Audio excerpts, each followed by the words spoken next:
ज्यावेळेला आमच्या लक्षात आलं की अरे बाजारातून मेहंदी चांगली येत नाही आहे, ब्राह्मी चांगले येत नाही, ब्राह्मी येते की गवत येतं आहे कळत नाही, राजस्थानमधनं मध्य प्रदेशमधनं येतं आणि आपल्याकडे पोतीच्या पोती भरून येतात, सर्व केमिकलयुक्त असतं आणि कळत नाही। त्यावेळेला आमचा जेव्हा विचार झाला तेव्हा पहिला प्रयोग या परिसरात आम्ही केला। आम्ही ह्या सगळ्या परिसरात ब्राह्मीची लागवड केली, माक्याची लागवड केली, आपल्याला आवळा दिसतोय, ही सगळी मेहंदी दिसते,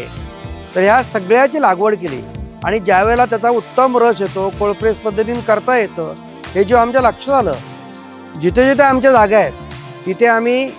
ब्राह्मीची लागवड केली आहे, माक्याची लागवड केली आहे आणि त्याच्यामुळे ताज्या वनस्पती आपण या सगळ्या ह्याच्यातून वापरतो।